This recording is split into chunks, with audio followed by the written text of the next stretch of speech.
It's the sound of the key turning in the lock, the click of the door closing, and for a brief second, you finally breathe.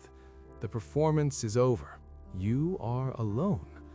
But then, almost immediately, the silence is filled by something else, a quiet, creeping static. Guilt. Why does wanting to be by yourself feel like a betrayal? We live in a world that celebrates connection. The open door, the immediate reply, the shared space. We are taught that love is presence, that kindness is availability. And so, the desire for solitude feels like a hidden flaw, a secret you have to keep. You might be in a room full of people you love, at a party, or just sitting on the couch with your partner, and a silent scream builds in your chest. I just want to be alone. The moment the thought forms, the guilt follows right behind it.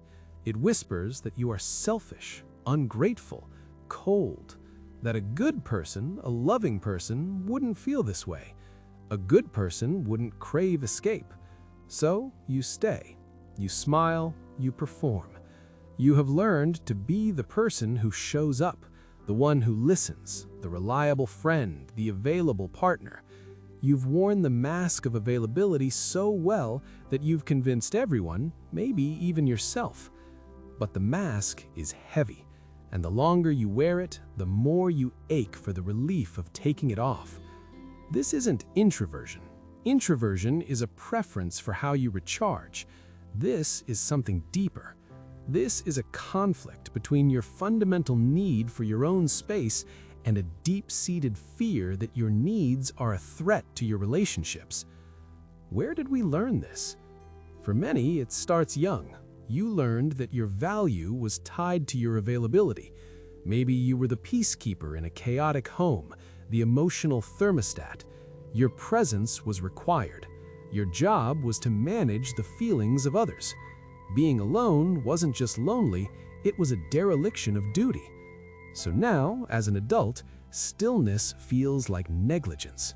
Solitude feels like you are failing someone. This is the shadow of the good child, the kind friend. You became the person who never asks for anything, the one who always has space for others, until you have no space left for yourself. And here is the tragedy. When you deny your need for solitude, you don't actually stay present, you just stay visible. You are physically in the room, but emotionally, you are gone. You've retreated into the one place no one can follow you, the quiet, numb corners of your own mind.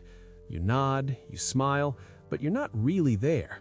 Your guilt forces you to stay, but your exhaustion makes you disappear. And then, resentment starts to build. A quiet, toxic bitterness. You snap at the people you love for small things, not because they did anything wrong, but because you are drowning in their presence. You are touched out, talked out, and worn out. You crave silence so badly it feels like a physical ache, but you can't ask for it, because asking to be alone feels like telling someone you are too much. When the truth is, I am not enough. For me. But what if the guilt is lying? What if that voice isn't a moral compass, but an echo, a survival pattern that once kept you safe, but is now keeping you trapped? What if solitude isn't a rejection of others, but a return to yourself? It's not emptiness you're craving, it's fullness. It's the need to hear your own thoughts without the noise of everyone else's needs. It's the space to just be, without performing, without managing, without serving. We have confused being alone with being lonely. They are not the same. Loneliness is an ache for connection. Solitude is the requirement for it. In the quiet, unobserved space, you become real again. You stop performing. You let the mask drop. You remember who you are when no one is watching, when no one needs anything from you. The most profound act of love you can offer the world is a self that is not depleted, a self that is whole. And you cannot become whole if you are always giving pieces of yourself away. True connection doesn't demand your constant presence. It demands your authentic presence. And authenticity requires solitude. It requires the courage to close the door, to sit in the silence, to honor your own need, and to face the guilt until it finally stops talking. Because only when you learn to be alone without guilt can you learn to be present with others without resentment. You are not rejecting them. You are simply, finally, remembering to come home to yourself.